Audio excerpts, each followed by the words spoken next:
Hola, muy buenos días a todas y a todos. Mi nombre es Rodrigo Tobar, soy historiador de la ciudad de San Antonio, ciudad de Puerto de San Antonio. Y bueno, el año pasado eh, logramos publicar este libro que lo tengo acá, lo voy a poner ahí para que se lo suba mi libro. Eh, y que es una investigación que se llama Italia, 50 años a la memoria de los mártires activadores del puerto de San Antonio. Es una historia social del recuerdo de 4 dirigentes del sindicato de activadores que fueron asesinados el 22 de septiembre del año 1973. Eh, y este libro, de alguna forma, abarca 50 años de transformaciones en la memoria, de cómo se les ha ido recordando, pero que también se cruza con muchas cosas que lo conversaba aquí con el colega hace un momento, ¿no? Son distintos contextos históricos que han ido determinando distintas formas de recordarlos y además también se cruza con muchas transformaciones en el ámbito de la conformación de los puertos, sobre todo en el ámbito de los trabajadores portuarios, porque los trabajadores portuarios también conmemoran, también recuerdan, y las empresas portuarias también ponen de su parte, digamos, en eso, de otra forma, ¿no? Digamos, hay varias diferencias. Este libro es una adaptación, es una simplificación de una tesis de magíster, porque la idea era poder acercar un poco a todo público lo que se estaba escribiendo y porque detrás de mi trabajo, que yo hoy día estoy aquí individualmente, hay un trabajo profundamente colectivo. Hay una población y hay una comisión de esa población que lleva 50 años haciendo memoria de estos dirigentes como una forma también de resistir a, al neoliberalismo actual, ¿no? Porque Eliana Ojeda, que fue una de las viudas de estos activadores, del viudo de Armando Jiménez, ella en algún momento dijo que había que dejar de solo recordar el martirio y el dolor de la muerte y había que recordar lo que ellos habían hecho. Y esa característica de esa memoria nos lleva a un pasado antes del 73, en donde el trabajo portuario y los trabajadores portuarios tenían una relación importante y fundamental con la ciudad y con su alrededor, ¿no? O sea, el libro se llama Villa Italia porque fueron justamente estos dirigentes quienes organizaron y construyeron una cooperativa habitacional para darle una vivienda propia a 104 familias de estibadores que habían estado relegadas a los márgenes de la ciudad, en campamentos, y tuvieron un cambio de vida súper, súper importante, ¿no? Entonces, el trabajo trata de eso. Desde ahí como que vengo del estudio de la memoria y se cruza muchas veces también con la memoria, especialmente en los 90, en los 2000 hasta el presente, o sobre todo en el movimiento portuario del 2014, que el tema de los estibadores portuarios estuvo ahí porque en 2014 ese día se transformó en el Día Nacional del Trabajador. Bueno, y ese libro tiene algunas copias Sí, y bueno, ¿cuánto más? haciendo como con 8 copias por ahí, que me cayeron en la mochila. Son las últimas, salieron ¿Cuánto el valor? 10.000 pesos. 10.000. Sí, salieron 200 copias y son ya las últimas que nos van Porque eso quedando. no se puede encontrar en librerías o... Hasta el momento no. En San Antonio tengo algunos puntos ahí como... hay una librería en el Estado, por ejemplo, en el litoral, que tiene varias copias mías. Bueno, Y otros lugares. Muchas gracias. No, gracias a ustedes por la invitación. Hay que dar siempre espacio, ¿no es cierto?, a este tipo de iniciativas, además. Bueno, nuestra mesa, ¿no es cierto?, registro de la reestructuración neoliberal de los puertos de Chile y de la zona central de Chile, ¿no?, en particular. Parte por una primera pregunta: ¿cuáles son los principales cambios que se han producido en las últimas décadas en las ciudades puertos? Y en particular en aquellas que usted más conoce, como Valparaíso, San Antonio. Esa es la primera pregunta, una pregunta muy de Carlos. Bien. Hola, buenos días. Bien. Bueno, desde la misma memoria, si es que alguien la, la tiene todavía o la ha heredado, cosa que no es nada evidente hoy, eh, ya uno podría tener una aproximación a la respuesta a esa pregunta, ¿no? El Valparaíso actual quizás no es ni la sombra del que fue, pero ni siquiera del que fue en esa época dorada que se supone que tuvo Valparaíso, previo a la apertura del Canal de Panamá.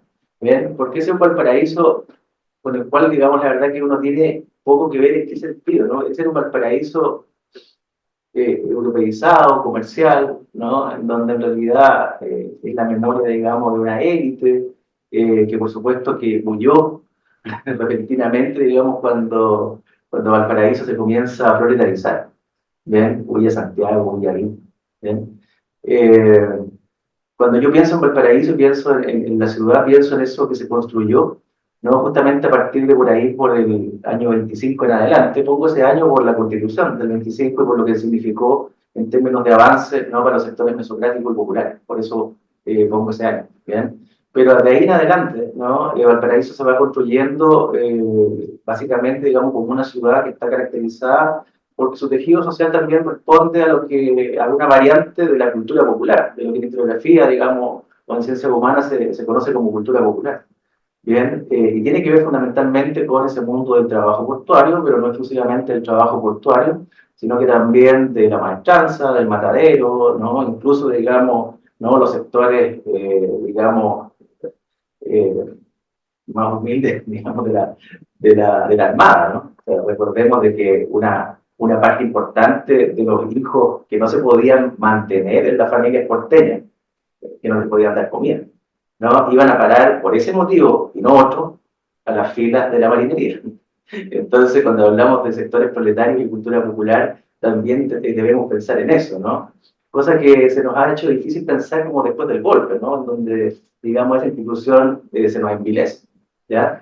Entonces, yo diría que el Valparaíso, digamos, que a uno le incumbe, así lo pienso yo, ese Valparaíso, digamos, de popular, ¿no?, de una tremenda cultura popular y de no pocos problemas, ¿no? Cuando digo cultura popular no estoy hablando, digamos, de algo así como la identidad y todas las idealizaciones que uno puede hacer en torno a ellos, sino que también con fuertes contradicciones y problemas sociales importantes, por llamarlo de alguna manera.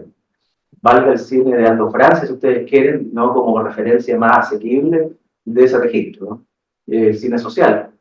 Bien, esas dos películas, ¿no?, Valparaíso, mi amor, y Ya no basta conversar, son películas de cerro, ¿no? Son películas, no son del plan, no son de la bohemia, exclusivamente del medio, ¿no?, sino que son de cerro.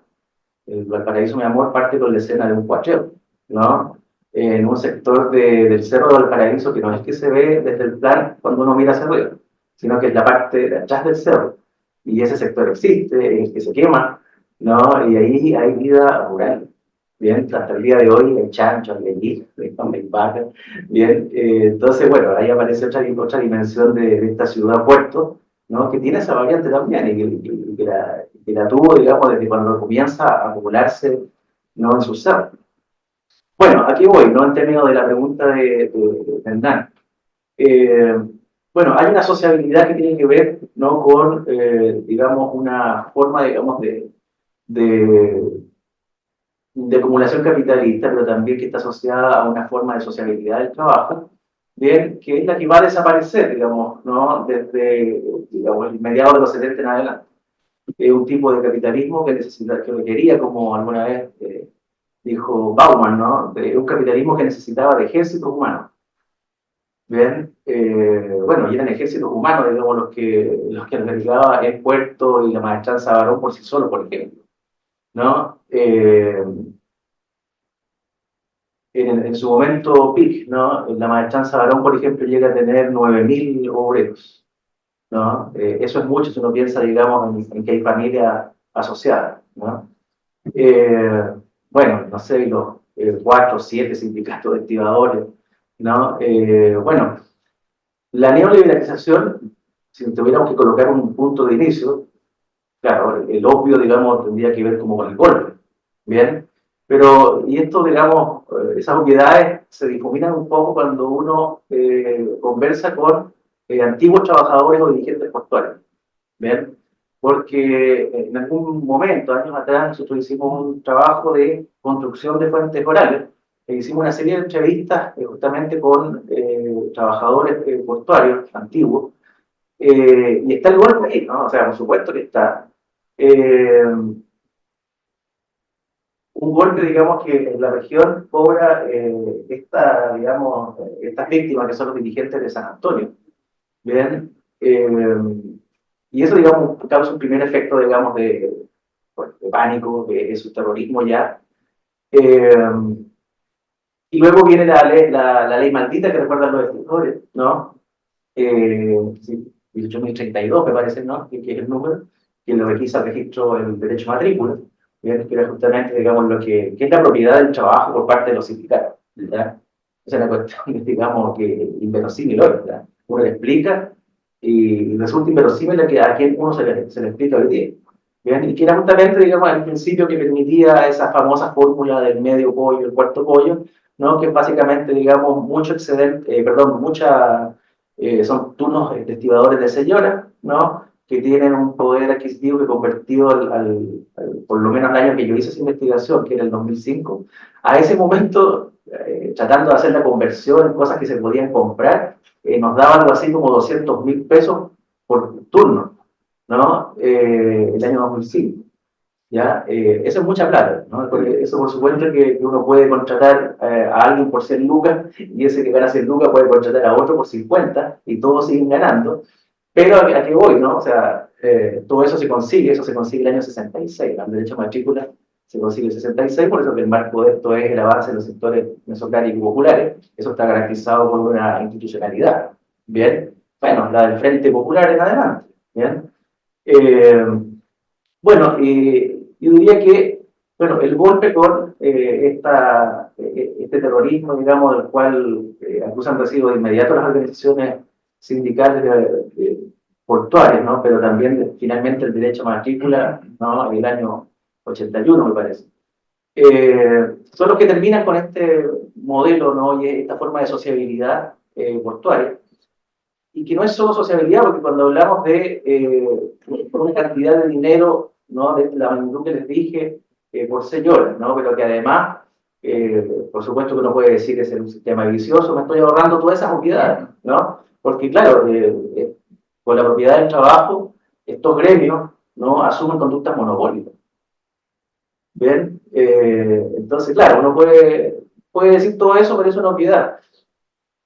Lo que no es obvio, ¿no? Es esta otra cosa, ¿no? De que con todo lo no institucional, digamos, que puede ser esta fórmula, ¿no? Del medio pollo y el cuarto pollo, lo que se producía era una inyección de recursos a la ciudad, porque lo que hay ahí es la fórmula de la cultura popular, que es el goce, el goce hedonista, ¿bien? Entonces, esa plata, digamos, va directamente a la ciudad en consumo. Bien, por lo tanto, digamos, esa plata se redistribuye, digamos, inmediatamente, ¿no? Y va a la ciudad inmediatamente, ¿no? Vía este consumo y este goce. Y las normas de habitación, ¿no? En la ciudad de un gremio, ¿no? Por eso que, digamos, Valparaíso fue un lugar. O sea, este lugar donde estamos fue un lugar, ¿no? Para que sea un lugar en términos antropológicos, me estoy acordando de la tesis de Marc Boyer, ¿no? Para que sea un lugar tiene que tener normas de residencia, y para tener normas de residencia la gente tiene que estar, tiene que habitar. Bien, entonces cuando ya no hay unas normas de residencia, ya no hay lugar, en términos antropológicos. ¿No? Tenemos, digamos, una instalación física, que es lo que denominamos patrimonio hoy día, ¿no? Por el cual la gente siempre está de paso, por lo tanto es un no lugar. O sea, simplificado al máximo, oye, básicamente eso. ¿Bien? Entonces, yo diría que, bueno, en términos de transformaciones, ¿no? El fin de la cultura popular, el fin de la forma de sociabilidad del trabajo, por supuesto que el fin digamos, de los derechos y del poder sindical, bien, pero también el fin de un lugar, ¿no? O sea, para eso se acabó. O sea, entre nosotros, digamos, y como estamos hablando de estas cosas, no va como en rojo ni es amarillista decirlo, ¿no? Argumentado como se lo acabo de decir, Valparaíso se acabó hace bastante rato. Y no ha venido nada a su lugar, ¿no? O sea, si Valparaíso fue esto, ¿no? Este entramado de la cultura popular, portuaria, obrera, ¿no? Si Valparaíso resultó siendo eso, ¿bien? Ese Valparaíso se acabó y nada ha venido a su lugar, ¿no? Después yo puedo seguir, ¿no? Porque lo que se supone que tenía que venir a su lugar como reemplazo, ¿no? Era el patrimonio, ¿no? La gestión patrimonial, ¿ya? Ese fue un intento que no resultó, ¿no? Entonces yo suelo decir de que no resultó, digamos, esta cosa de la ciudad patrimonial. Lo que tenemos hasta el día de hoy es solamente una ciudad post-portuaria. Y eso es todo. Ya, le dejo la palabra a mi. Muchas gracias. Bueno, escuchaba atentamente porque hay varios puntos en común con San Antonio, a pesar de que tenemos el puerto de San Antonio tiene un origen distinto, ¿no? Un origen mucho más contemporáneo, un puerto construido en el año 1912, que se inician las obras, como puerto moderno, ¿no? Porque anteriormente también había tenido funciones portuarias, pero mucho menores, así como una caleta. Y San Antonio vive todo un proceso de industrialización desde esa época y por lo tanto un proceso de migración camposidad, o sea, el componente social de aquel entonces en San Antonio era campesino. O sea, mi bisabuelo llegó del campo a trabajar a la construcción del puerto y así como muchos antepasados de quienes habitamos San Antonio desde ese entonces. Entonces se da mucho esa migración. San Antonio era un pequeño pueblo, muy, muy pequeño. Eh, y su origen como enclave portuario no estuvo exento de dificultades y rivalidades también con Valparaíso. O sea, en Valparaíso había muchos temores con respecto a la construcción del puerto. Se creó una Liga de Defensa de Valparaíso en 1913, porque se estaba mirando qué pasaba en San Antonio, porque se pensaba que iba a perder como todo este desarrollo económico que tenía Valparaíso. Eh, Entre miedo y orgullo ahí que a veces, más que de las propias personas, vienen de arriba y desde que intentan el poder económico y político. Entonces San Antonio tuvo una conformación mucho más tardía que Valparaíso, un puerto mucho más contemporáneo. Una publicación de ese entonces hablaba de la construcción del primer puerto del Chile moderno. Ese era como el eslogan del origen del puerto de San Antonio y tiene estas características. Ahora, San Antonio es una ciudad que siempre ha tenido muchos problemas sociales hasta el día de hoy. En ese entonces también los tuvo. Eso también llevó también a procesos de proletarización y San Antonio también se fue organizando en sí. Y eso es una época que está muy poco estudiada en San Antonio. Está muy poco estudiada, se sabe muy poco, aparte como de algunas cosas o algunos conceptos como esto del San Antonio Puerto Rojo que siempre se dice de qué tan real fue eso, de dónde se originó. Bueno, tiene hartas acepciones ese término, pero hay un proceso de proletarización y San Antonio tiene un movimiento obrero bien fuerte que se originó con anarcosindicalistas en su momento. Julio Reyes, uno de los, yo diría uno de los más importantes, que también sabemos muy poco de él, que enseñó muchas formas de organización a los trabajadores portuarios. Pero también comunistas, socialistas. Luego de la crisis del salitre llega una oleada de trabajadores del salitre que llega a vivir a San Antonio y eso también le da otro elemento a la organización laboral. Empiezan a disputarse los sindicatos entre anarquistas, comunistas y socialistas y todo eso empieza ese movimiento ya hacia los 50 y los 60 como que llega como a su punto más alto.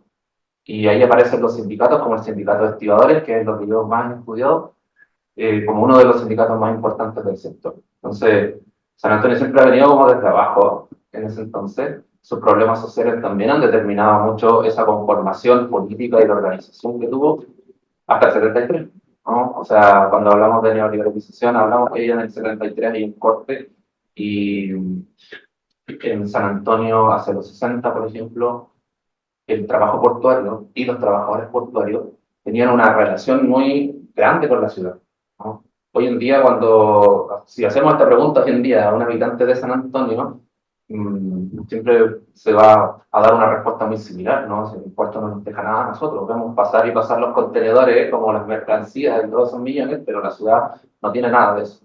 Antiguamente era distinto, antiguamente los trabajadores portuarios se organizaron y lograron construir poblaciones. Hay distintas poblaciones de San Antonio que son fruto del trabajo portuario. Hay colegios que surgieron del trabajo portuario, centros culturales. Y el mismo club de fútbol, el San Antonio Unido, era el San Antonio Unido Portuario y tenía una estrecha relación con el puerto como industria y con sus trabajadores. Entonces, una época muy importante que también el 73 y cuando viene el golpe y cuando viene el asesinato de estos dirigentes se empieza a borrar. San Antonio es una ciudad que tiene como que una política del olvido operado muy bien en ella, porque sabemos muy poco de nuestro pasado y cuando llegamos a esta historia, por ejemplo, hay muchas sorpresas, ¿no? Era como, ¿de verdad pudimos hacer esto? ¿Y cómo estamos ahora? Entonces, eso ha sido un gran cambio. Y bueno, viene el 22 de septiembre del año 1973 y ahí obviamente se cruza el trabajo portuario, se cruza la dictadura y se cruzan las transformaciones. Porque al final Armando Jiménez, Héctor Rojo, Guillermo Álvarez Samuel Núñez, que son los 4 dirigentes que fueron asesinados por la dictadura, ellos se habían negado una indicación que había dado la dictadura cuando toma el control del puerto, ¿no? Que era reducir las cuadrillas de trabajadores. Y estos dirigentes, como lo habían hecho siempre, lograron pelear aquello, y ellos dijeron, no, nosotros vamos a respetar el acuerdo que tenemos con la Cámara Marítima que firmamos en enero del año 78. Y hoy en día hay un sobreviviente de esa dirigencia que no, por razones particulares no fue detenido en ese entonces, y él siempre se acuerda, la indicación era 18 personas para la planta mecanizada, 9 para las grúas, capataces, delegados. Eso era lo que teníamos que cumplir y eso es lo que exigimos cumplir. La dictadura los cita a una reunión en Tejas Verdes, los va a buscar, hay algunos que se presentaron voluntariamente, como Armando Jiménez, porque iban a ir a una reunión supuestamente a solucionar esto, y el otro día aparece un bando militar indicando que se habían escapado y que los habían aplicado la ley de fuga y los habían asesinado. Y los catalogaron como peligrosos extremos, ¿no? Y ahí cambia todo, cambia la vida de muchas personas. Para muchos en San Antonio eran los padres que les dieron una casa y les dieron un techo, y ahí se transforma en muchas lógicas y todas estas formas de sociabilidad, ¿no? La dictadura ha cercenado muchas cosas de San Antonio. Terminó con una vida que la gente hoy día la recuerda, y la recuerda también como resistencia, porque compara con el estado actual de las cosas, de las formas de vivir, de las formas de trabajar, y han encontrado como un refugio en la memoria de esa época, de los 60 especialmente, y lo que hicieron los portuarios de entonces, como para poder también tener alternativas y darse un poco más de ánimo de poder salir adelante un poco los problemas. Entonces eso es como la principal transformación.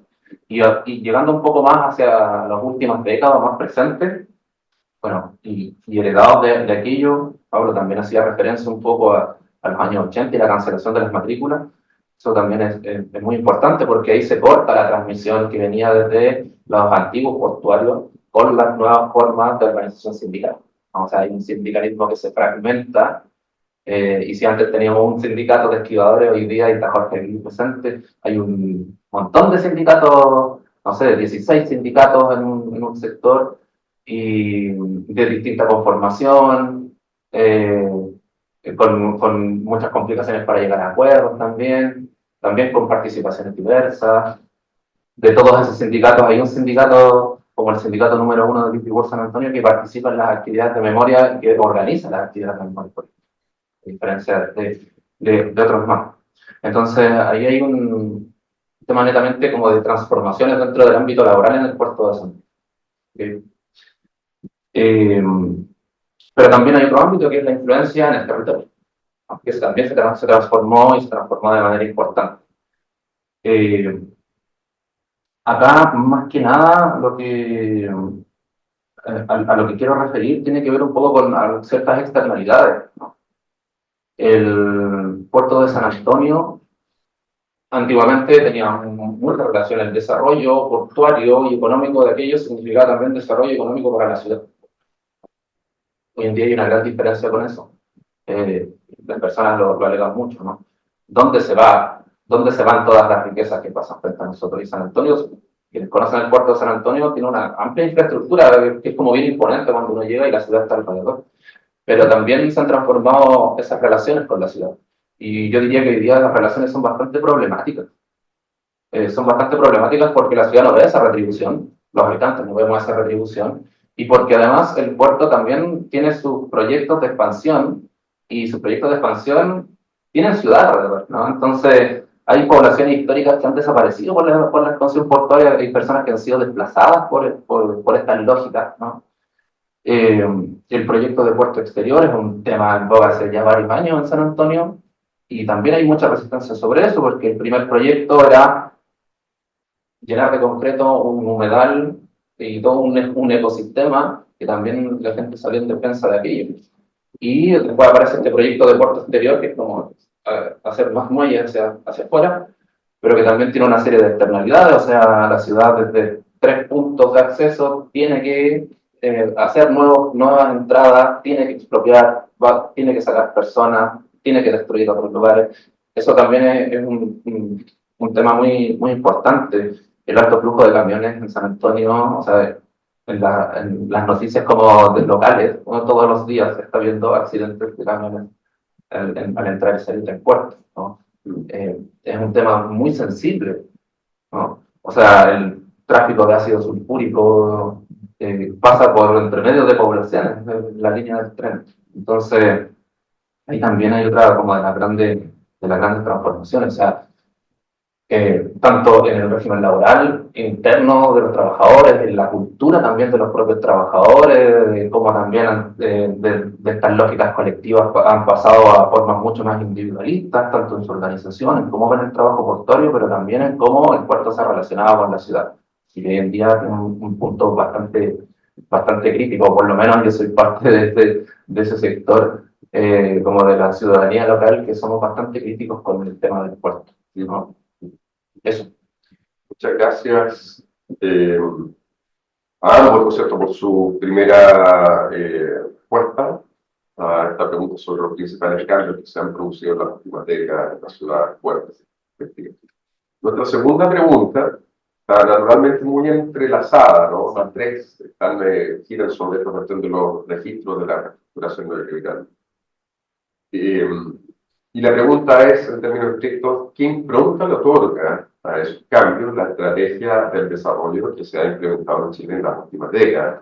Nosotros, usualmente, ¿no es cierto?, y como proyecto también, hemos llamado a esto neoliberalismo. Nosotros usamos el término más bien neoliberalización para poner el acento en que esto es un proceso, no es necesariamente lo que nos interesa una ideología, pero naturalmente es el contexto de la pregunta, ¿no? Y esto de alguna manera nos lleva a considerar tal vez ya en las últimas décadas, ¿no es cierto?, algo han dicho ya previamente.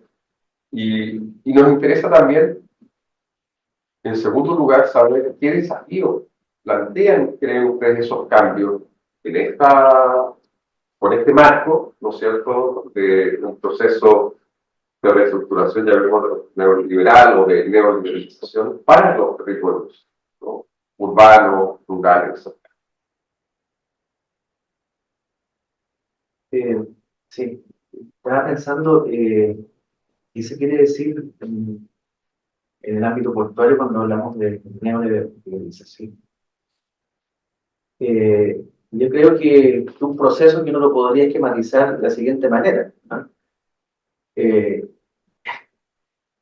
En Porchi, el fin del Porchi, la empresa portuaria, ¿no? Su tránsito, digamos, a un modelo en donde esas gestiones están en algunas pocas empresas, ¿bien? Pero ahí no termina, ¿no? Porque uno diría, bueno, el neoliberalismo debería terminar ahí, ¿no? En estas empresas, digamos. No, porque esto, digamos, transita a lo que, digamos, los entendidos llaman los modelos monooperadores, ¿no? Que sería así como la fase monopolística a la que tendería el capitalismo en su fase post, ¿ya? Yo diría que en términos estrictamente como portuario del sistema chileno, uno podría decir de que ese trayecto, ¿no?, es el trayecto que uno podría más o menos identificar con el proceso de neoliberalización, ¿ya? Ahora, eso, por supuesto que es una simplificación y habría que añadirle matices, ¿no? Yo diría que esto no se entiende, porque esto es como un proceso, es como una descripción meramente institucional. Bien, esto no se entiende, por ejemplo, sin fenómenos asociados que son por fuerzas globales, ¿no? Como la tecnologización del puerto. Yo recién les decía, esa frase me quedó abierta, recién les decía de que, claro, uno diría, claro, que el neoliberalismo en Chile, bueno, empieza con el golpe.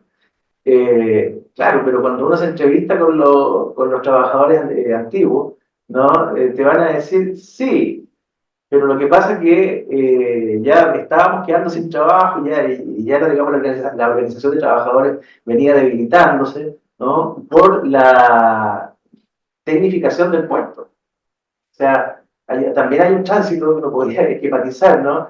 Recuerden ustedes que, por ejemplo, no sé si ustedes conocen el símbolo de los estibadores, que es un puño con un gancho, ¿no? Claro, ese signo, ese garfio es una herramienta de trabajo, ¿no? Es la herramienta de trabajo con lo cual, digamos, con el cual los activadores, para no hacerse pedazo a las manos, ¿no? Enganchan los bultos, ¿no? Y los llevan, digamos, a lomo, ¿no? De un lugar a otro, digamos, de embarque y desembarque. Ya, pero es que después viene el pallet, pero detrás del pallet vienen grúas y containers. Y eso significa, digamos, la presidencia, ¿no? De los ejércitos humanos, digamos. Entonces, no fue necesario, digamos, no sencillamente, digamos, prohibir la ley de matrícula y terminar de esa manera, ir extinguiendo, digamos, ¿no? La organización sindical y la propiedad del trabajo, ¿no? Sino que también por los mismos procesos de tecnificación o tecnologización, no lo sé bien, ¿no? Hay puro y sabe más, ¿no? Por esos procesos, ¿no? Bueno, también, digamos, se va prescindiendo del trabajo humano, ¿ya? Entonces, claro, hay una revolución, por así decirlo, que empieza con el golpe, que es política, ¿bien? La revolución neoliberal, ¿no? El golpe con la ganadora, ¿bien? Que permite, digamos, instalar otra cosa. Eh, no desde cero, ¿ah? Este es un paréntesis, yo diría que el neoliberalismo en Chile, ¿no? Claro, acontece después de una aplanadora que es el golpe, pero esa aplanadora no borró todo.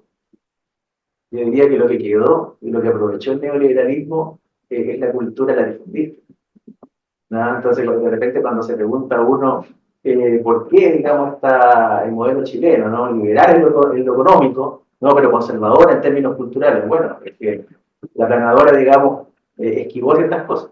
Y yo diría de que si uno va a ver, digamos, de qué se trataba ese modelo latifundista, ¿no?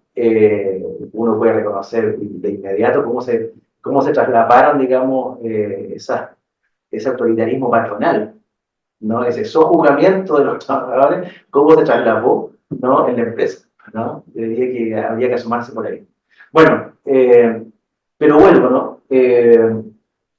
Está también este proceso que es por fuerza global, ¿no? O sea, la tecnificación del puerto, ¿no? Y se produce paralelamente, ¿no? Paralelamente con los años del golpe y la instalación de la dictadura y de su definición, ¿no? Su definición del modelo económico, ¿no? Recuerden ustedes de que el neoliberalismo no existía teóricamente, bien, desde los fines de los 50, en la Católica, todo el cuento de cómo el contacto con la escuela de Chicago, bien, sí, pero digamos, los milicos lo hacen suyo, digamos, paulatinamente, ¿no?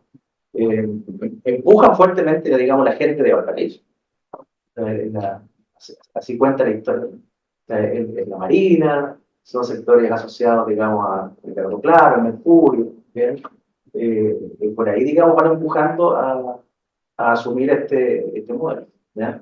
Y parece, digamos, que a partir del 75, 76 la cosa se asume, digamos, como un modelo, ¿ya? Bueno, lo que va a implicar también, como sabemos, muchos conflictos dentro del mismo régimen militar, ¿no?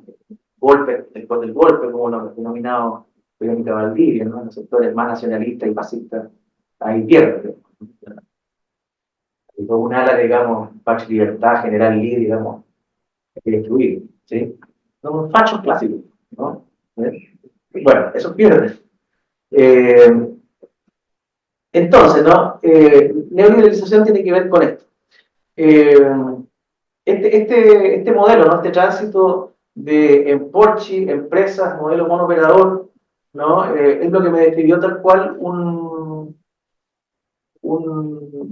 agente de aquellas épocas, ¿no? Por lo demás, confeso pinochetista, ¿no? Lo que lo hace interesante, ¿no? Que es Carlos Manterola, ¿no? Quien fue durante mucho tiempo el presidente de Azonave, bien, me acuerdo, creo que había sido marino de formación, ¿sí? Y luego asume, digamos, en estas empresas.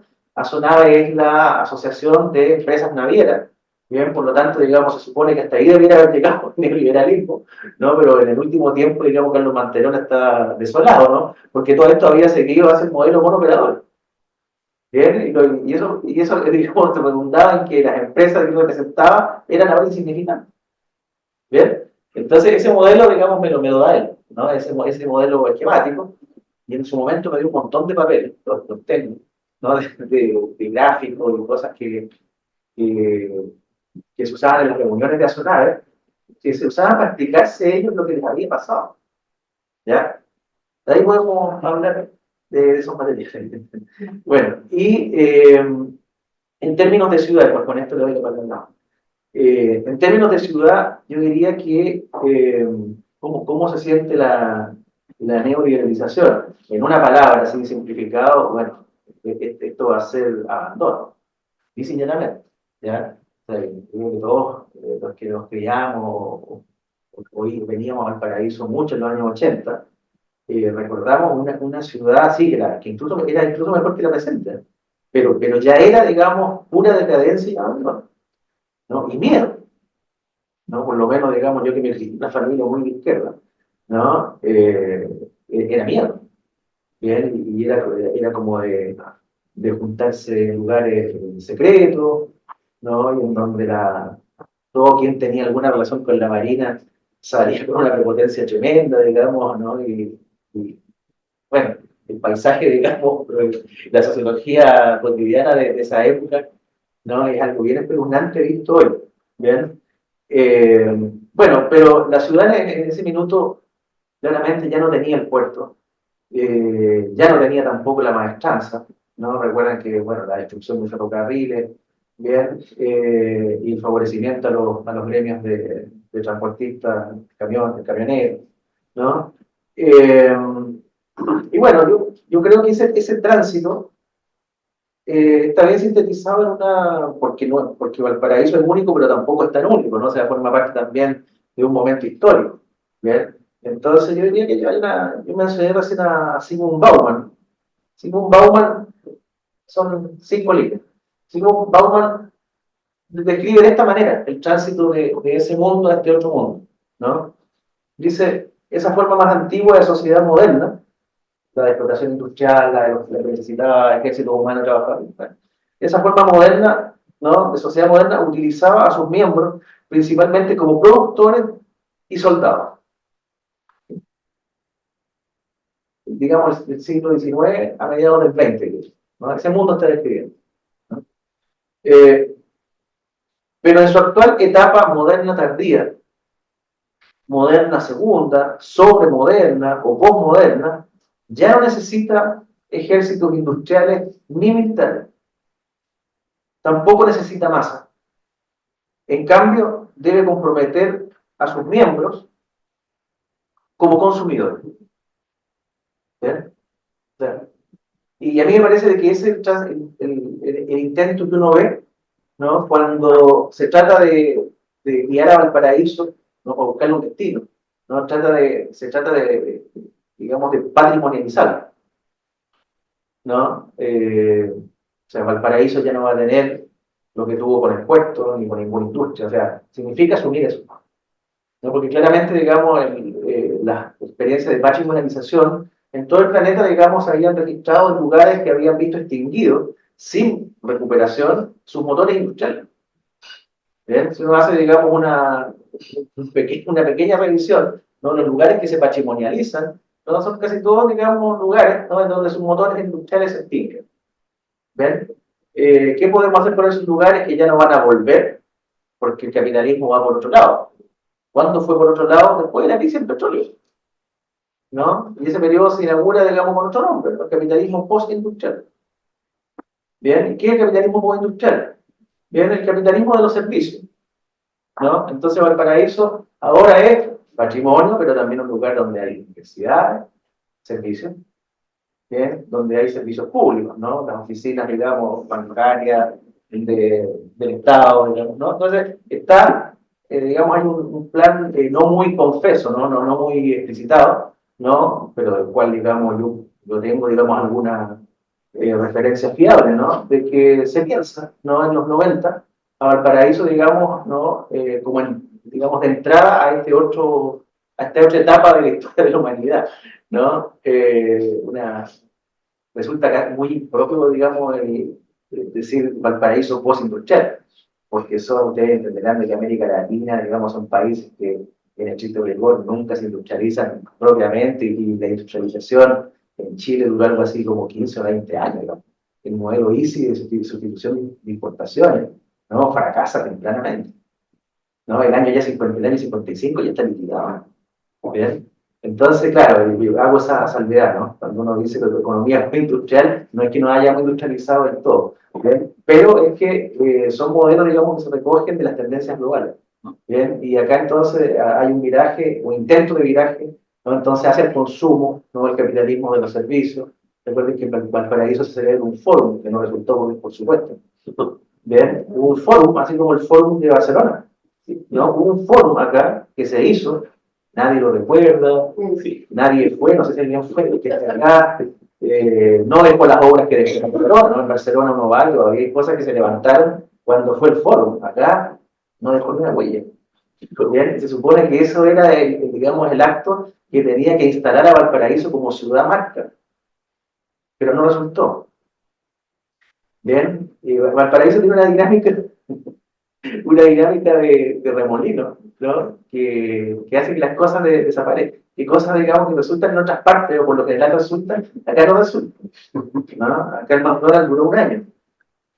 Valparaíso, el McDonald's estuvo en la avenida Pedro Montt, ¿no? Un poco más allá del Vitamin Service, que sí existe todavía. Claro, y ese McDonald's no resultó. Quizás porque traficaban droga dentro de los refalines paninos, de los grupos. Bien, bueno. Muchas gracias. Bueno, a la pregunta de qué impronta le otorga los cambios, a esos cambios esta estrategia de desarrollo. Bueno, desde San Antonio, desde esa impronta y esa huella, esa marca es muy grande. Es potente. El choque de la dictadura en el territorio fue muy importante como el cuarto, cuando uno habla con portuarios que vivieron esa época, la época de los 70, los 80, de alguna forma lo que ocurrió con los estibadores fue el amedrentamiento también de qué les podía pasar si no acataban las órdenes, ¿no? Y ellos estaban acostumbrados a poder organizarse y poder pelear un montón de cosas, entonces como de un día para otro les cortan todo eso. De alguna forma se asesinan a los estibadores, pero se asesinan las formas de hacer y vivir la política local, ¿no? La política entre los trabajadores y la política con la comunidad.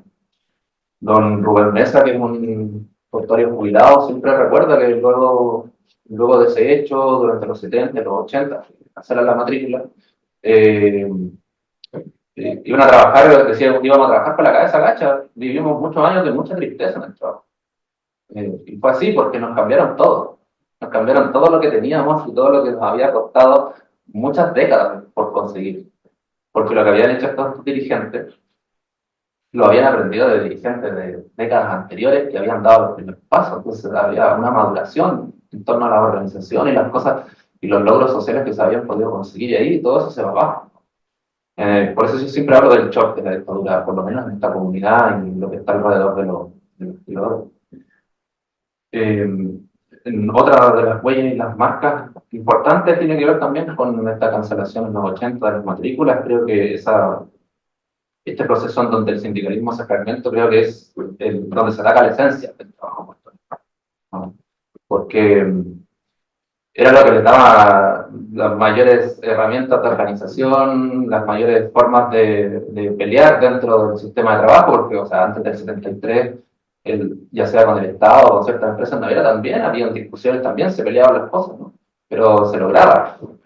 Entonces se ataca esa esencia cuando se fragmenta el sindicalismo, se divide la organización del trabajador portuario, y eso afecta en muchas cosas, ¿no? O sea, estas lógicas colectivas se pasan a lógicas individuales de competencia que son propias del sistema de mercado. Vamos a quedar muy bien claro.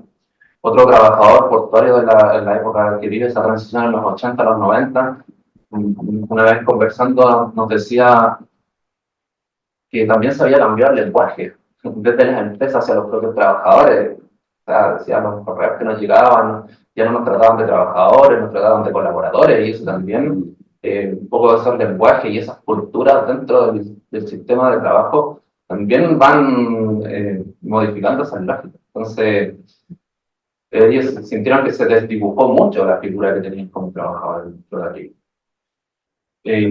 Y por eso también el rescate de la memoria que hacen portuarios hoy en día de esa memoria de los 60, de antes del 73, es muy potente, ¿no? Porque es una alternativa al modelo actual, donde también se vivió una pérdida de muchos derechos, ¿no? Y no ha sido fácil, y Jorge Salazar aquí puede dar cuenta de eso, ¿no? Salazar una vez conversando allá en Vigitalia decía, eh, a veces sentía mucha frustración, porque, porque ellos buscan como herramienta, ¿no? De que esa memoria que se ha construido de los activadores sirva como herramienta en las luchas del presente de los trabajadores portuarios. Y desde hace mucho tiempo, ¿no? En 2014 creo que fue la máxima expresión de aquello, discursivamente se empieza a utilizarse, empieza a usarse el recuerdo de los activadores también para hacer comparativos con lo que les estaba pasando a los trabajadores en ese entonces, ¿no? Entonces las luchas portuarias van muy de la mano ahí. Salazar decía, remamos contra la corriente porque no todos los trabajadores, o sea, hay un reducido sector de los trabajadores, hacemos memoria, ¿no?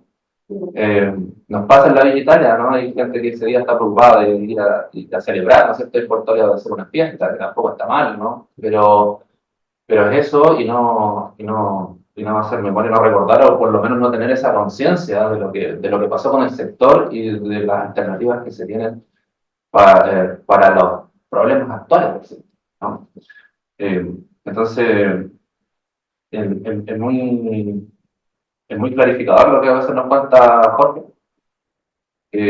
Hay trabajadores que las negociaciones colectivas las ven mucho más como una herramienta para obtener cosas individuales que para obtener beneficios colectivos dentro de los trabajadores. O sea, cambiar el auto o hacer otra cosa. Como que están esas lógicas del nuevo modelo ahí y que han estado y se han metido en la cultura de los propios trabajadores. Que para ellos mismos también cuesta mucho como desprenderse de eso. Es una cultura que ya lleva muchas décadas. Por otro lado, creo que también esto se ve en la expansión portuaria, bueno, la automatización de los procesos, que también es algo bien, que como se mencionaba, que tiene una larga data que puede ser, o sea, mucho antes de procesos industriales, eso ha venido, ¿no? Eso que el que un proceso empieza a ser reemplazado, se necesitaban muchos trabajadores, se empieza a reducir para el mismo proceso. Pero yo creo que también se empieza a acelerar luego de la dictadura y cuando este modelo, o por lo menos no hay más alternativas, ¿no? Cuando se habla del puerto exterior, también se habla, no, que va a haber una mayor cantidad de trabajo, pero ¿hasta dónde va a llegar eso si al final hay una amplia automatización, ¿no? Como que no podemos comparar el sistema anterior con lo que se va a venir, porque eso también se va a quebrar. Pero sobre todo porque hay un modelo portuario, en el caso de San Antonio, que es muy avasallador con su entorno, ¿no? Es muy avasallador con su entorno urbano, es muy avasallador con su ecosistema, ¿no? O sea, como que no hay ningún interés en estas políticas como ambientales respecto del trabajo portuario. O sea, muchas veces en, en- en aspectos como, no sé, la empresa portuaria hizo un nuevo paseo en una parte, pero tampoco tuvieron la preocupación de hablar con la comunidad que vivía ahí, que tenía un interés por preservar como una parte natural, como un ecosistema muy pequeñito que había de dos vertientes, ¿no? Y ellos usaron nomás. Y uno cuando hablaba y iba a reuniones a la empresa portuaria de la comunidad, uno se encontraba con que mentían, con que inventaban cosas, y eso como que genera mucho problema. Entonces está todo esto de un progreso portuario de las empresas, que pareciera ser que tiene que pasar por sobre todo para cumplir con las expectativas del modelo de desarrollo. Como que no se preocupa de nada más que eso, ¿no?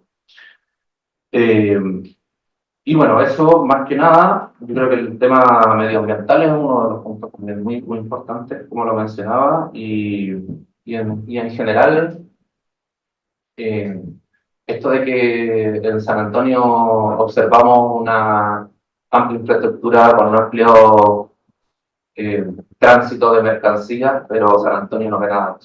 ¿Dónde se va todo eso? ¿Dónde se van esas riquezas? ¿No? Y uno ve, las empresas tributan en otras partes, tributan en San Antonio, tributan en Santiago, tributan en otros lugares muy alejados, y es como, bueno, pareciera ser que somos una zona que está en sacrificio para que funcione esto, pero no nos deja nada, ¿no? Y creo que ahí también se ve esa destrucción territorial también es algo muy marcado de este modelo de desarrollo también, ¿no?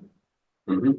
Muchas gracias, Rodrigo y Pablo. Pasamos entonces a nuestra tercera pregunta. Yo debo decir acá, introducir también, señalar que lamento mucho que no esté acompañándonos en este momento Ernesto, porque esta pregunta, cómo han abordado las unidades, las ciencias sociales y otros saberes, el registro de la reestructuración de los puestos, de las ciudades estuarias y de los territorios durante las últimas décadas, naturalmente que alguien que es un editor, ¿no es cierto?, que tiene mucha experiencia realizando también colecciones específicas, ¿no?, nos podría haber comentado mucho sobre esto. Pero me gustaría, eso sí, aprovechar que están ustedes dos acá, que son historiadores y que los dos han trabajado también con materiales que son asociados a la memoria, tal vez especificar un poco más también, no solamente las humanidades, que son las disciplinas desde las que ustedes vienen, pero qué conocimiento tienen ustedes de cómo las ciencias sociales han abordado el registro de estos cambios, pero también la memoria, que ambos han mencionado eso. Nosotros acá nos referimos también a otros saberes, también los saberes, ¿no es cierto?, populares en formas de memoria. ¿Qué tipo de registro también dejan de estos procesos? Eso es parte de la pregunta y tiene la inquietud también un segundo aspecto, que tiene que ver con cuáles son los discursos que se han ido tal vez estableciendo entonces, que dan cuenta de estos cambios, ¿no? Si hay discursos identificables que van consolidando estos registros, ¿no? Eso es.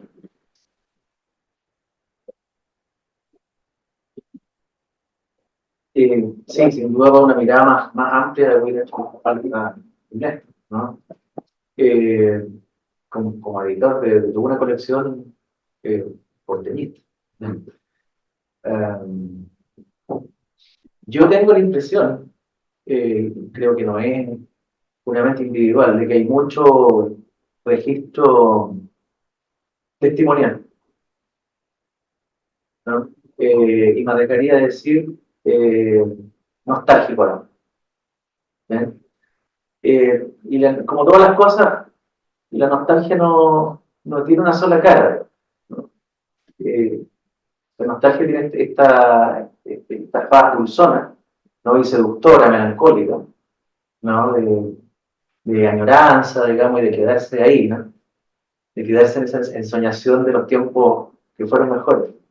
Pero la nostalgia también es una forma, yo diría, no tan aguda, pero es una forma de crítica, ¿no? O sea, siempre, digamos, es también, digamos, el téngase presente de lo que tuvimos y hoy no tenemos, ¿ya? Entonces también yo diría que es llamado de atención acerca de lo que nos falta, ¿no?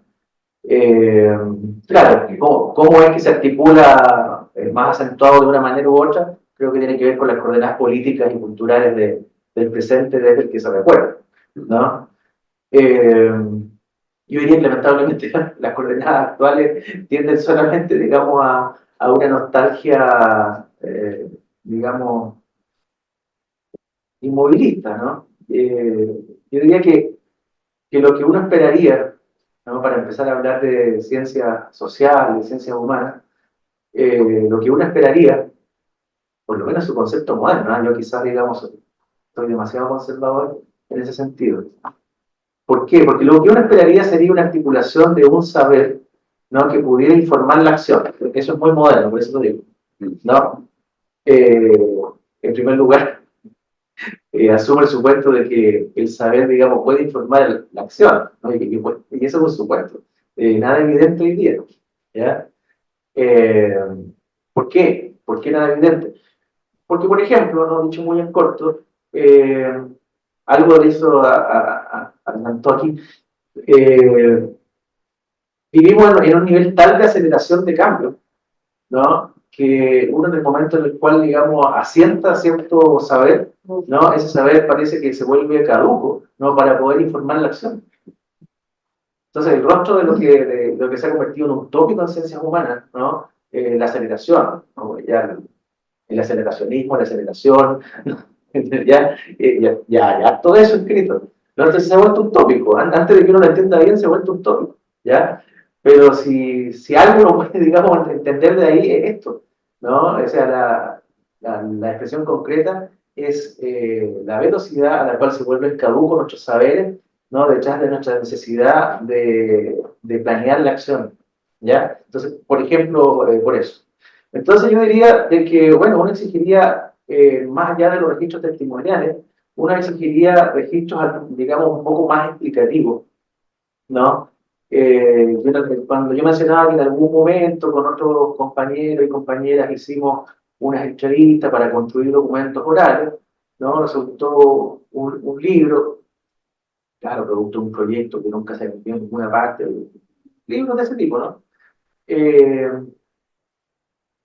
pero llevaba como subtítulo, ¿no? Fuentes para una historia de la modernización del puerto de Valparaíso. O sea, la intención, que nunca se completó, ¿no? ¿Por qué? Porque cada uno de nosotros después tuvo que vivir, ¿no? Eso quiere decir ponerse a trabajar en lo que mejor pudo, ¿bien? Y por supuesto que el proyecto de hacer una historia, digamos, para entender, o sea, hacer una historia de la modernización del puerto de Valparaíso, ¿no? Era un intento de proporcionar, digamos, a la ciudadanía una suerte de genealogía del presente de Valparaíso, ¿no? Con la esperanza de que eso, digamos, sirviera para poder, digamos, generar ciertos planeamientos políticos, cartografías locales, como la quieran llamar, ¿bien?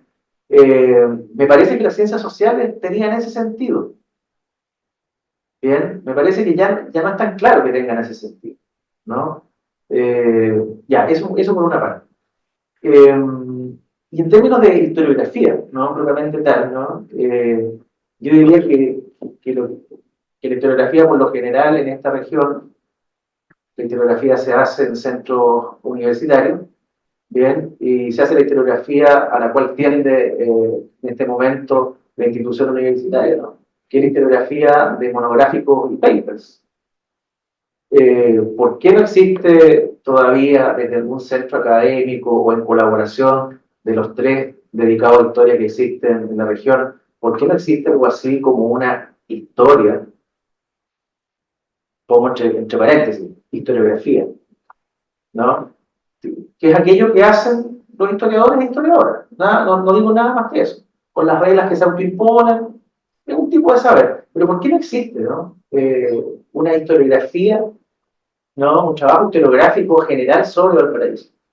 Lo que tenemos, y que hay bastante, ¿no? En este sentido, la católica es, digamos, avasalladora en esto, ¿no? Todo editado, digamos, me parece que por Baldomero Estrada, ¿no? Pero tenemos por lo menos, no sé, 6 volúmenes, ¿no? Conformados por estudios monográficos acerca de Valparaíso en el siglo XX, ¿no? Valparaíso del inmigrante italiano, Valparaíso del inmigrante inglés, Valparaíso del, ¿sí? Cada colonia, digamos, tira para lo suyo, digamos. Esa es una beta, ¿no? O sea, como la beta del fetiche, digamos, del descendiente europeo, ¿no? Que quiere seguirlo haciendo, parece. Que se nota. No vaya a pasar que nos mezclemos. Bueno, y el anverso, ¿no? Así como en la huella Garcés Salazar, digamos, también los monográficos acerca de lo que pasó con el mundo popular, ¿no? Las epidemias de Valparaíso, ¿no? El problema de la salubridad, ¿no? La vivienda, el conventillo, ¿no? Monográfico. Mi pregunta es, ¿no? O sea, ¿quién en este minuto está en condiciones, ¿no? De poder, digamos, leer todo eso, ¿no? Y a ver si se puede traer, digamos, una lectura coherente y explicativa, ¿no? De lo que ha pasado con Valparaíso. Yo me lo he leído todo, ¿no? Yo me dediqué a eso en algún momento con intenciones serias, la dejé, ¿ven? Pero, no, pero... No la seriada, intenciones. Sí, las intenciones, pero no, yo hace mucho tiempo que no, yo le dije a Jorge cuando me invitó, yo hace tiempo que no estoy conectado con los temas de Valparaíso, yo terminé eso como 5 años atrás, un poco más, ¿no? Yo con esa condición me dijeron, no importa, ¿bien? Bueno, pero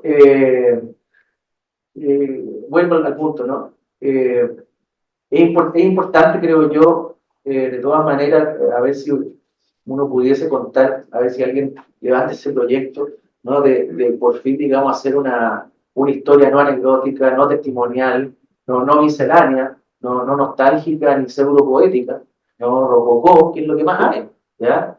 y que pueda ser una auténtica genealogía del presente de Valparaíso. ¿No? En genealogía ahí va, digamos, con toda la ciudadanía del mundo, remitiendo al ejercicio Foucaultiano de genealogía, ¿no? Eso quiere decir, digamos, cómo es que uno puede reconstituir todas esas líneas, ¿no?, del pasado, ¿no? Y cómo algunas líneas, digamos, no quedaron truncas, ¿no? Y por qué es que solamente algunas, ¿no?, llegaron a constituirse en el presente.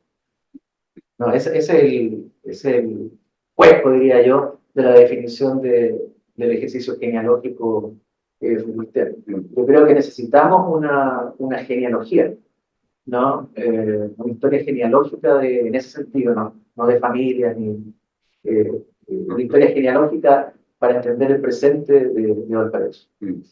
Y luego ver si todavía pudiera servir para algún tipo de agenciamiento. Muchas gracias. Gracias. Bueno, ojalá en San Antonio tuviéramos un poco de todo lo que mencionaba Pablo. Creo que hay una diferencia muy grande. Voy a hablar de mi experiencia investigando en San Antonio, en el ámbito portuario. O sea, en temas de ciencias sociales, o sea, siempre he considerado que el ámbito portuario ha sido poco trabajado, poco estudiado, o quizás un poco más nuevo. Según mi experiencia y los alcances que yo he tenido en lo que publiqué, en el ámbito del sindicalismo, Franco de Cho, bueno, Camilo Santillán estuvo ayer también acá, sí, creo que son algunos trabajos y líneas bien importantes en ese sentido. Pero claro, cuando yo me fui a investigar el puerto de San Antonio, antes de este libro, mi tesis de pregrado también trató sobre San Antonio, ¿no? Trataba sobre portuarios jubilados y las formas de organización mutualista en asociaciones de jubilados a mediados del siglo. Y ese fue mi primer acercamiento a la historia. Entonces yo, bueno, vuelvo de la universidad y me vuelvo a ver qué es lo que hay escrito en ciencias sociales, en investigaciones sobre el puerto de San Antonio. Encontramos que habían, no sé, 3, 4. Y eso era todo lo que no había nada más. Y de esos 4 libros, habían 3 libros que eran libros de los 80, que contaban datos por datos, muy positivistas, ¿no? Que obviamente no contaban todas las cosas, el caso de la ciudad en ningún lado aparecía, mucho menos de la dictadura, nada de aquello. Y bueno, hay un libro que me recordaba mucho cuando hablaba Pablo del ámbito testimonial, que uno de los grandes libros de historia de San Antonio, de historia portuaria, fue justamente el Raíces del Puerto de San Antonio, que es una agrupación, tiene el mismo nombre, y que son portuarios jubilados que se dedican a hacer como memoria de su labor portuaria. Y ellos sacan un libro que me parece que es muy importante porque por primera vez se empiezan a trabajar los testimonios, en el caso de San Antonio, para contar la historia. Pero termina siendo casi como un relato anecdótico de las cosas que les pasaban dentro de aquellos sin mucho otro análisis. Yo les tengo mucho respeto a ellos, siempre se lo he dicho, que ese libro es una bisagra, por lo menos en el ámbito de la historia local en San Antonio. Entonces, yo decía, bueno, ¿qué hago? Pues si no hay muchas cosas, tampoco hay una cultura de los archivos en San Antonio. Yo muchas veces tuve que ir a Valparaíso o ir a Santiago para encontrar cosas de San Antonio porque ya no existen. O también hay gente que se ha quedado con algunas cosas y las tiene por ahí guardadas, pero esos son cagüenes locales que podré comentar después. Y bueno, con este libro me pasó la solución, o sea, este libro está hecho en base a testimonios y entrevistas, pero no simplemente de testimonios, sino que con todo un análisis. Porque claro, yo dije, bueno, hay que salir de la biblioteca, hay que salir de los archivos, y parece que esta historia no estaba ahí. Estaba en las personas, estaba en sus ritos, estaba en sus acciones, y había que dialogar con ellas, pues había que hacerse parte de ellos también. O sea, esa misma comunidad, como retribución a este rescate, también me dice, bueno, te invitamos a participar de la comisión y participa en la construcción de la memoria todos los años, porque nos importa mucho. Y creo que hacerse parte de eso también ha sido súper importante. Entonces, en San Antonio, las ciencias sociales, en el ámbito historiográfico, en la historia, están muy abajo. O sea, recién ahora no se ven algunas cosas. Y me ha llamado mucho la atención que he conocido estudiantes de historia o de otras ciencias sociales que están empezando a hacer sus tesis sobre eso. Y ahí yo creo que hay un paso importante y que ojalá, porque muchas veces nuestras tesis de pregrado quedan ahí arrumbadas en la biblioteca de la universidad y no van más allá. También es una tarea poder rescatar eso y de que puedan surgir saberes desde ahí, porque Hay una colega que tiene una investigación sobre la industria rayonil en San Antonio, que fue administrada por los trabajadores en la época de la Tierra Popular, un trabajo muy importante que tampoco nunca se ha hablado de eso, todavía no ha podido salir ese libro. Hay unas tesis de pregrado que se están terminando sobre la migración de obreros del Salitre, el puerto de San Antonio, y también su influencia, que también es muy, muy relevante. Hace poco también conocí, por trabajo, conocí a un colega que también había hecho su tesis sobre el ámbito portuario, y son cosas que están ahí ocultas, ¿no? Como que ojalá esas también salieran y se transformaran en el libro y los pudiéramos discutir en estas instancias, porque ahí es donde se empieza a construir saber. Pero eso, es como que el Estado, para mí, por mi experiencia en San Antonio de las ciencias sociales respecto a este tema, está muy atrasado. En San Antonio los análisis también están muy atrasados. Por eso también hacer historia de San Antonio ha sido como un desafío, por eso es muy difícil investigar en San Antonio, pero a la vez cuando se logra algo es muy novedoso, ¿no? Porque no se había hablado antes de eso. Creo que ahí por lo menos estamos dando algunos pasos. Eh, pero también hay otro punto que es muy importante y que a veces me di cuenta en San Antonio, es que también hay una gran distancia entre los análisis que a veces hacemos desde la academia con los lenguajes en los cuales las comunidades también pueden adquirir eso, ¿no? Marcos teóricos, conceptos que para nosotros y para quienes tuvimos la oportunidad y también de ese privilegio de poder estudiar una carrera universitaria, las conocemos y las podemos dialogar y las vamos aprendiendo. Pero hay historias que también tienen que bajar, y tienen que bajar a la población y ojalá nuestros trabajos desde las ciencias sociales se creen para la academia, pero que también salgan de ella. Tiene que salir y tiene que haber una transformación de ese lenguaje, así como hacemos los profesores, que nosotros aprendemos saber académico y después los transformamos para enseñárselo a un niño una niña de cuarto, quinto básico, para que lo entienda. También tenemos que hacerlo para dialogar con nuestras comunidades, porque al final, para mí, y cuando entré a especializarme en la historia contemporánea de Chile, mi misión fue esa, fue ir a aprender cosas y después volvernos a San Antonio y vamos haciendo cosas acá en la zona.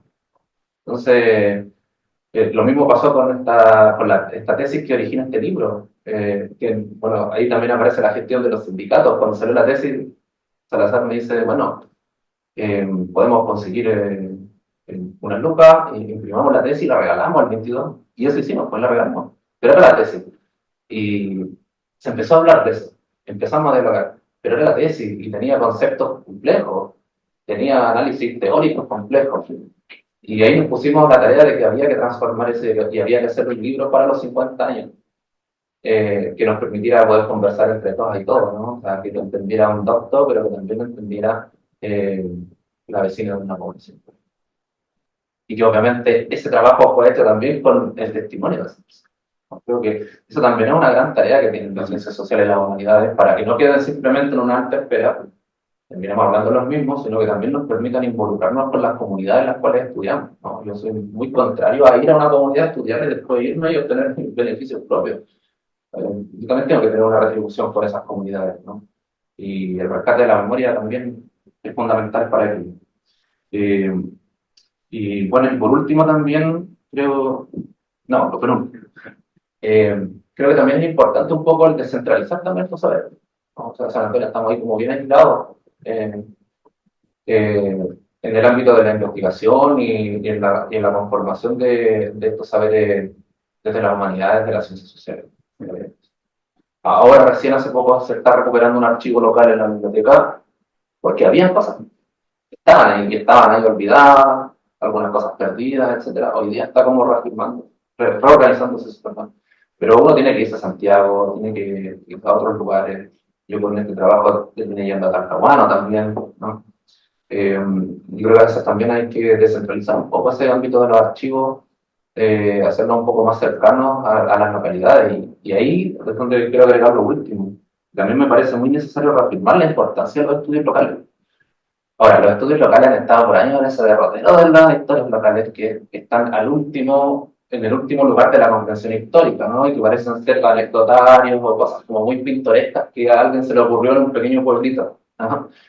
Pero a veces cuando damos vuelta a eso y partimos desde las historias locales, también nos damos cuenta que eso que pasa en la localidad o en estos, no sé, procesos microhistóricos, en un lugar, están relacionados con procesos regionales, con procesos nacionales, y es otra forma también de comprenderlo. Entonces, las historias locales también tienen que ir profesionalizándose un poco en ese sentido, porque hay mucho de lo que nos pueden entregar para investigaciones y proyectos como los de esta magnitud que están haciendo ustedes. Entonces, también creo que eso es súper importante, también estar en ese lugar, partir también desde esos puntos y de esos rincones que tienen historias ocultas que nos aportan a procesos que son mucho más grandes. Eso. Muchas gracias. Bueno, yo sé que bueno, también no es necesario. Vamos a dar paso tal vez a una fase ahora final en la que vamos a conversar con los asistentes también. Pero yo me atrevería también a pedirles también a nuestros asistentes que pensemos un poco en esta última pregunta, o estas últimas preguntas también.